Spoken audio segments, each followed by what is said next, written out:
Welcome, everyone, to Eyefrica Media, the biggest podcast channel for all things Eyecare on the African continent. I'm your co-host today, Obi Malope, all the way from the motherland, South Africa. And of course, I'm with your favorite optometrist, Dr. Darryl from the United States of America. What's up, everyone? It's your favorite optometrist, Dr. Darryl Glover. Today, we have an incredible show in store for you. Yes, you. Today, we're diving deep into South Africa with Venetia Gopaul. She's an optometrist based out of Joburg. She has multiple locations. And today, we're going to talk about everything you can think of about private practice. We're going to talk about private practice, the power of social media, the power of branding, and keys to success. So thank you for tuning in. Let's have some fun and let's get started. I was born in South Africa, so I grew up here. My great grandparents basically came here on a ship as indentured laborers. So I'm Indian, and I'm of Indian descent, and I'm South African. So my culture is basically a mixture of Indian and South African. So I studied here in South Africa as well, and I'm practicing in this country. So definitely have been blessed through my journey. I went to optometry school at the University of KwaZulu-Natal, and that was in my hometown in Durban. Optometry school was quite tough, but very interesting, very interesting. I absolutely loved it, loved my time there.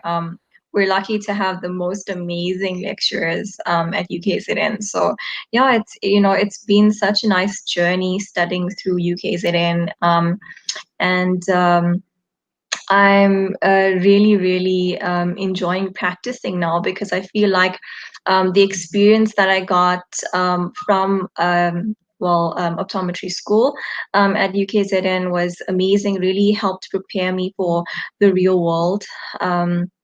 I feel really well equipped.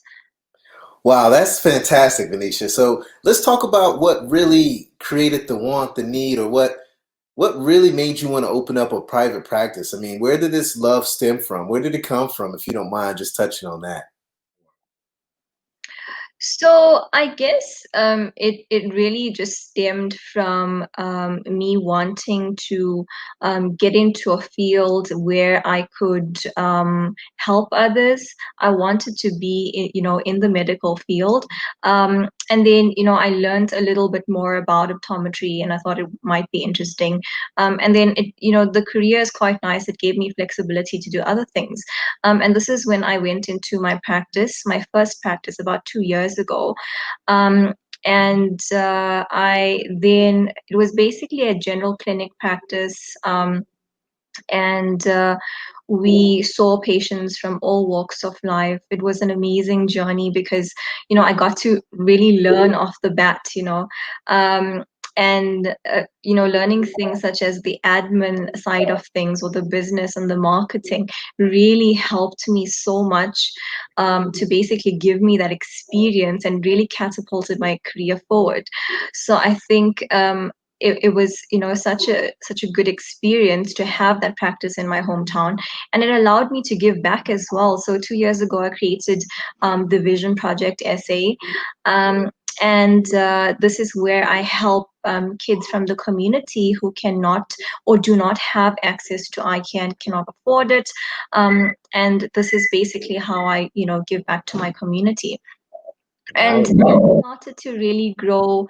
I got into pageantry while I was in campus, and I created a social media presence, and I noticed a lot of patients started following me, and really trying to ask questions, and it really got me thinking, wow, let's create a brand out of this.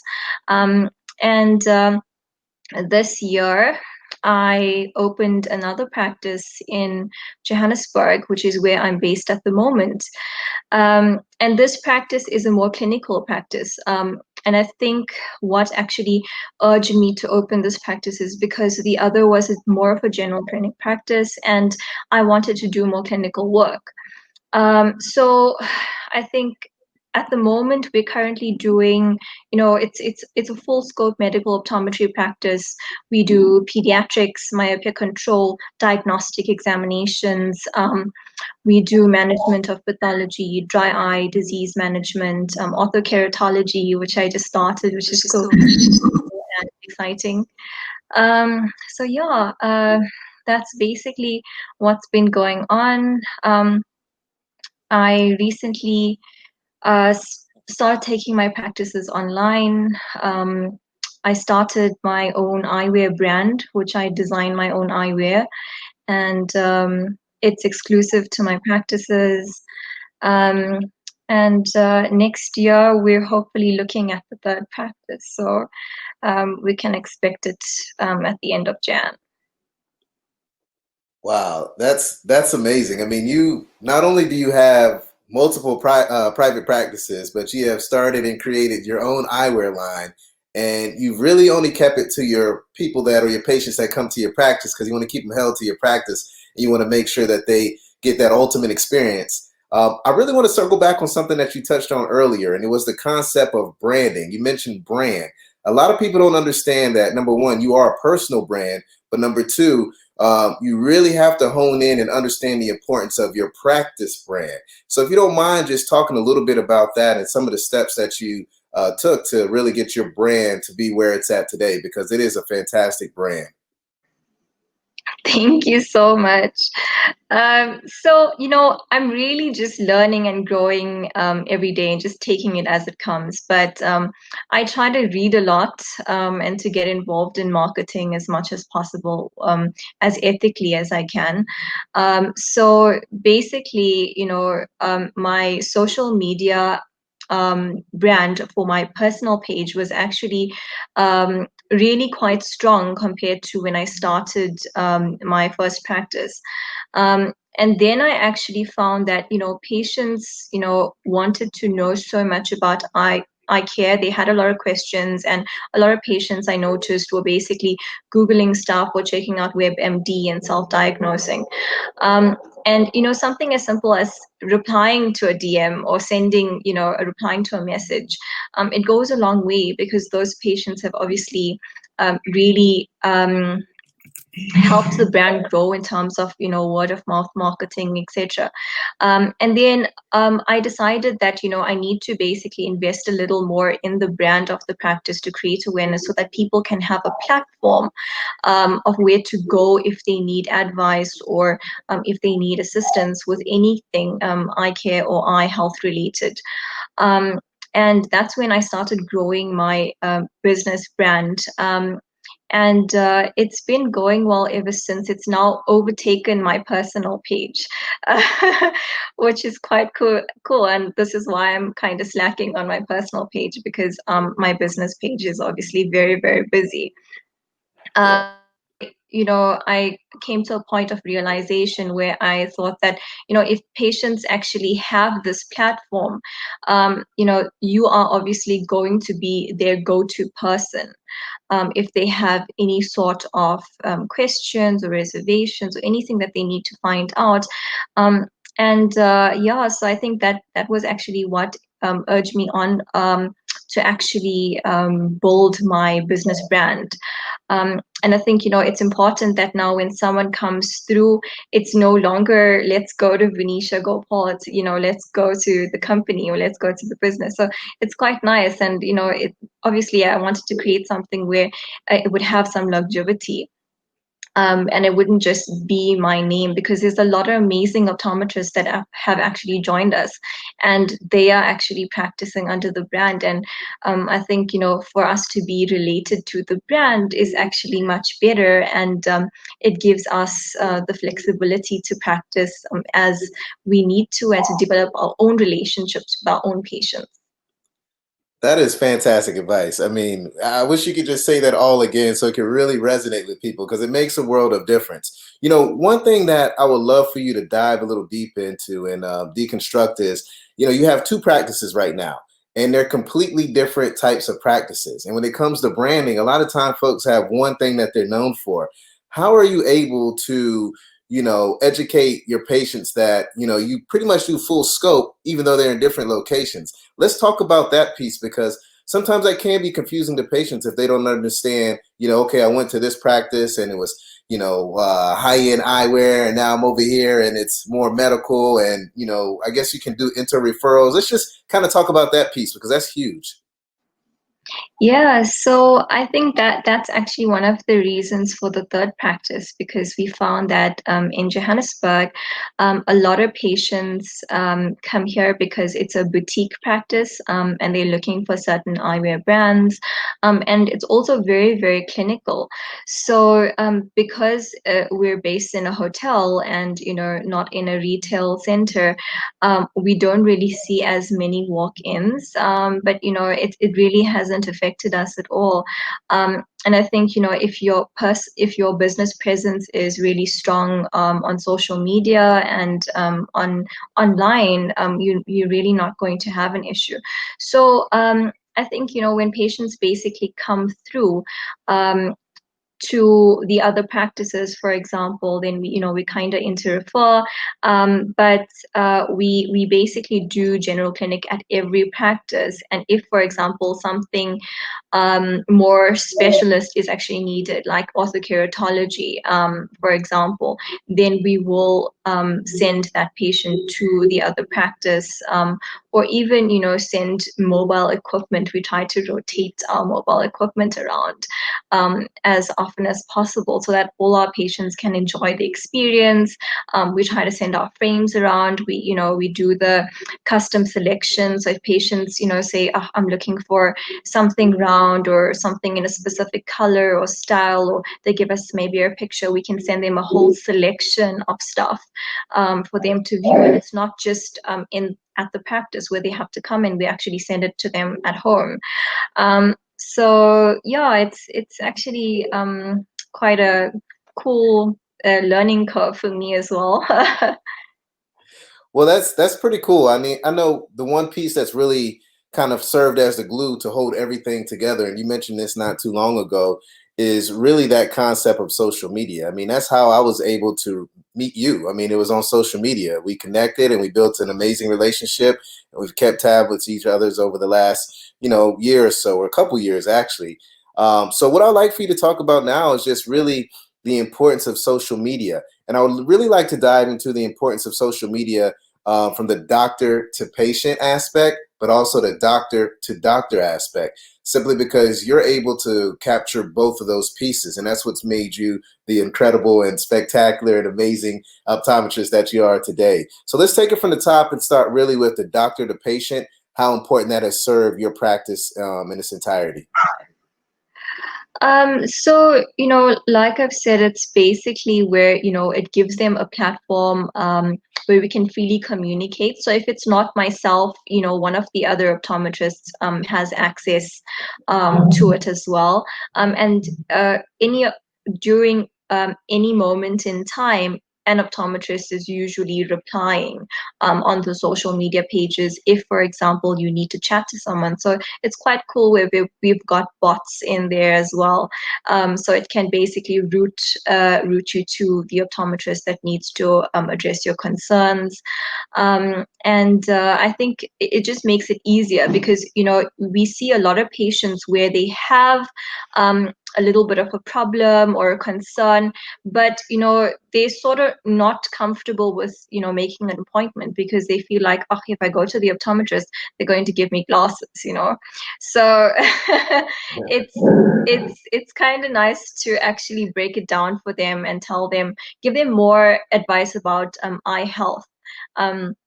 And explain, what could be the problem and why it's important to actually have that comprehensive exam done, so that we can actually just put you at ease and, just give you more information, and you can decide from there in terms of what the goal is going forward.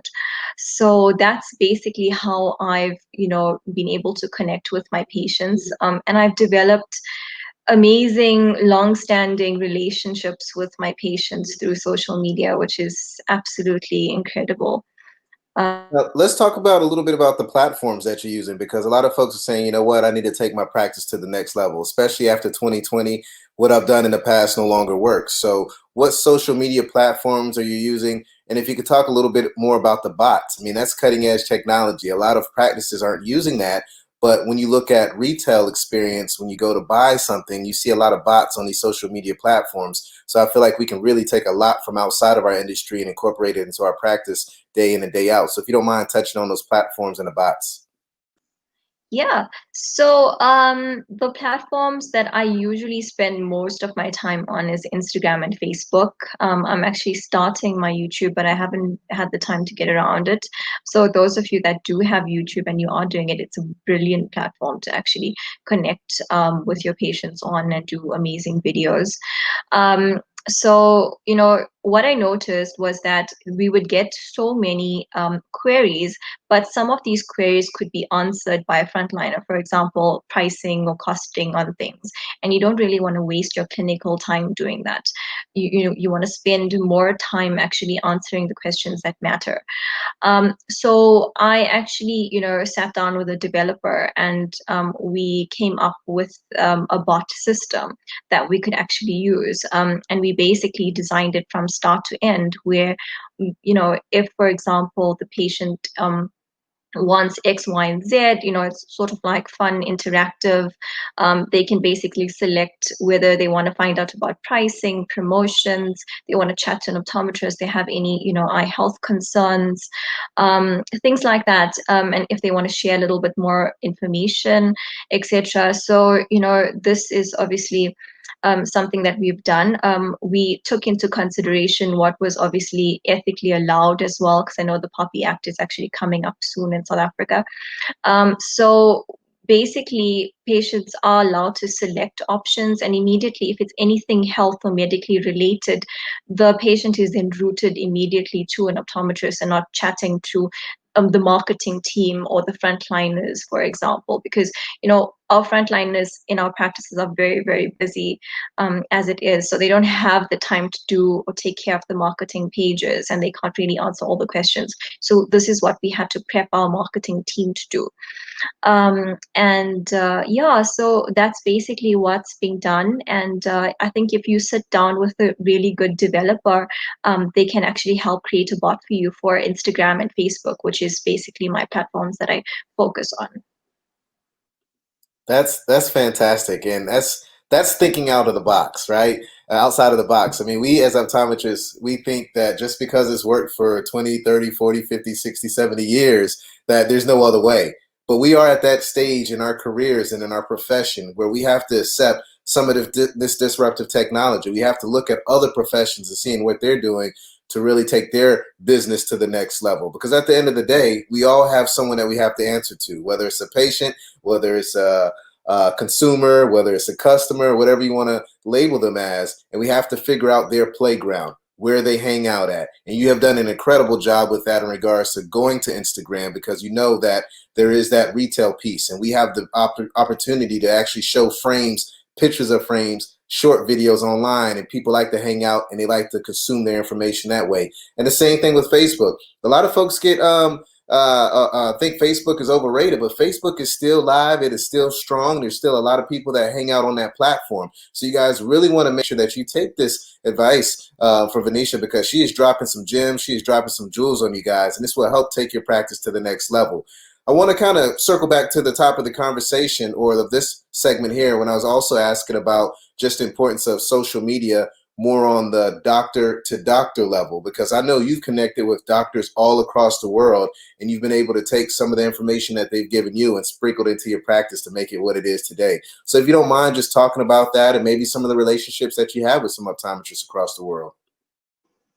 Gosh, yes. Honestly, I've made some amazing friends which are optometrists internationally, and I've been so lucky to actually meet you guys, including yourself, who basically, inspire me to do better and to be better and to keep growing. And I think, that's actually something that's so important, because we can all learn from each other.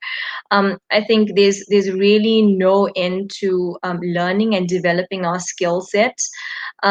And if we basically take little positive, tips and gems and tricks from, different practitioners, and we can share this on a global scale, we can do amazing things for the industry. So I've basically connected with some pretty incredible people and within South Africa as well. So yeah, I think, it's definitely been such a cool platform to engage with. And it also actually helps you with your professional development. For example, if you really can never know everything. So if, for example, you're a little confused about something, I really will not hesitate to message one of my friends that are, in the country or overseas, one of my colleagues, and just sort of find out what's their take on this and what do they think about this. And I think, being a young optometrist, like myself, I can definitely do with a lot of learning and a lot of developing my skill set. So I am truly grateful for everyone that's really connected with me. I appreciate you all. I really couldn't have grown without you, and I continue to grow every day because you guys literally inspire me to do better. Wow, that's touching, and I feel the same way. I learned so much from you just with this conversation. Just bringing the importance of having bots and the importance of social media. Sometimes I could preach it all day, but sometimes I need that friendly reminder that what, I need to utilize social media more. I need to leverage it better. I need to look into those bots and things of that nature. One thing that I really admire and that I love about you as an optometrist and as a person is that you really know how to take care of business, but you really know how to take care of yourself. And when I say that, I mean, because every time I see you, you're working hard, but you play harder. You take vacations, you treat yourself, you enjoy life. So if you don't mind, let's dig a little bit deeper into who you are as a person. Let's talk about maybe some of the last vacations that you've had, because I thought they were phenomenal. And I just love catching up with you online and seeing all the beautiful shots that you take as well. Oh, thank you so much. So, I think mental health is so important, and it can really get us down being practitioners, and practicing a 9 to 5 day. Sometimes in South Africa, it's 9 to 6, 9 to 7 if you're working retail hours, and it definitely gets to you. I think it's important to take time out because you're not at your best. You're not producing amazing work, and you're not giving your patients the best if you're overworking yourself.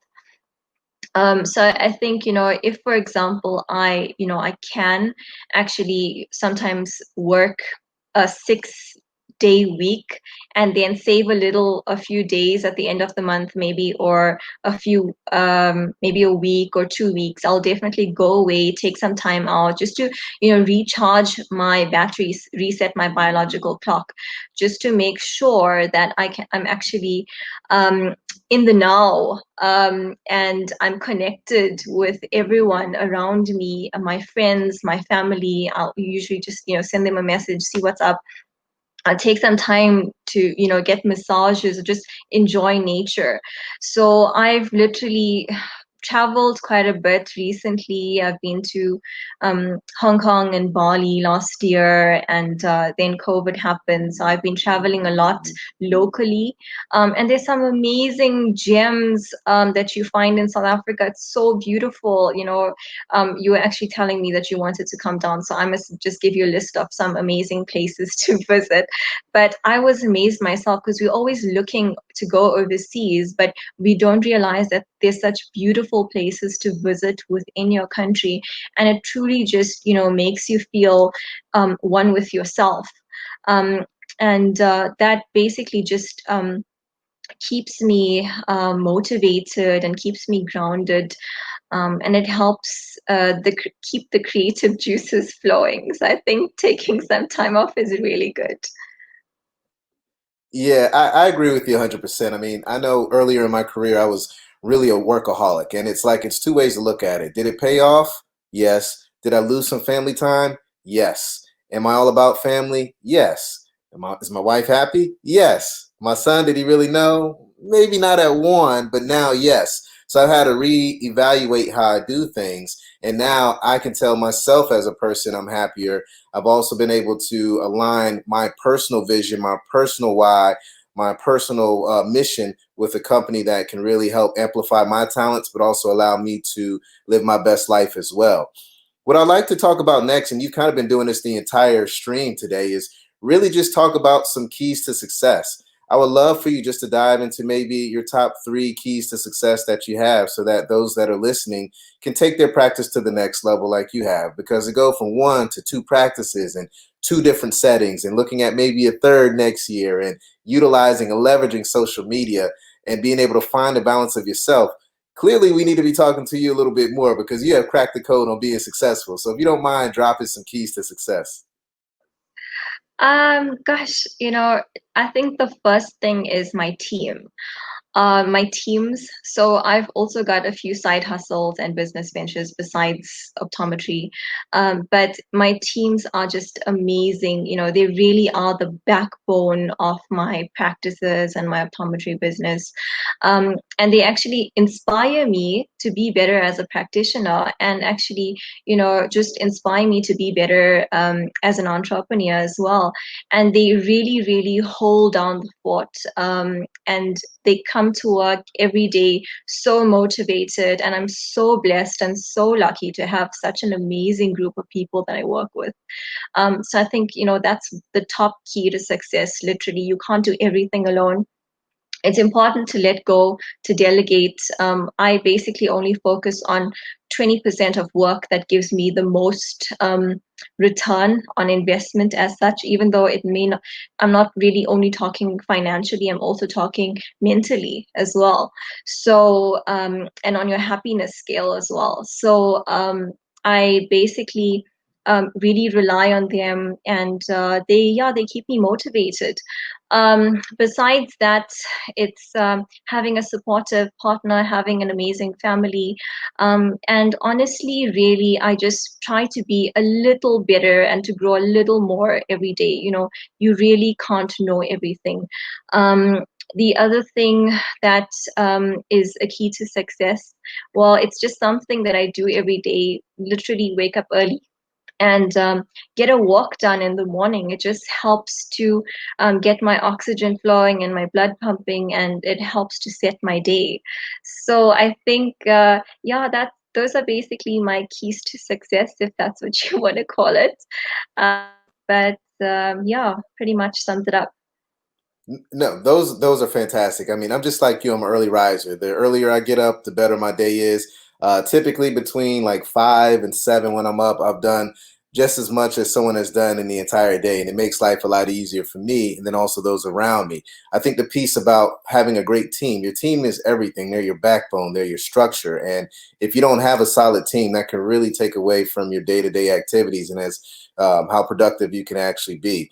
And then also just learning, getting that education, continuing education. I mean, that makes a world of difference as well. So I mean, you really hit the nail on the head when it comes to keys to success.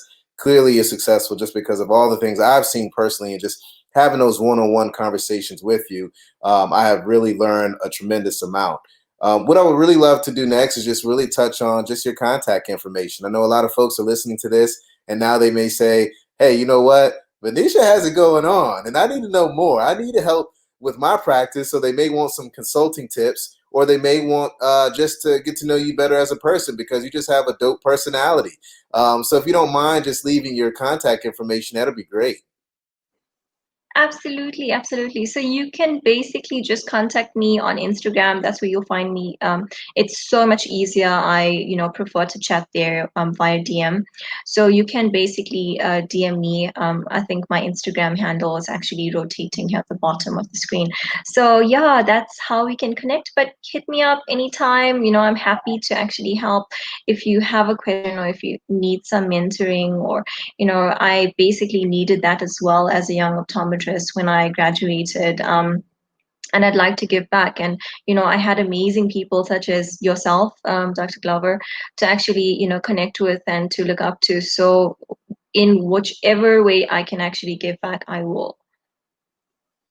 Fantastic. Well, it's your favorite optometrist, Dr. Darryl Glover, and I get to hang out with my favorite optometrist in South Africa. Sorry, OB, it's Venetia now. Your role has been removed, man. I got a new favorite optometrist out there.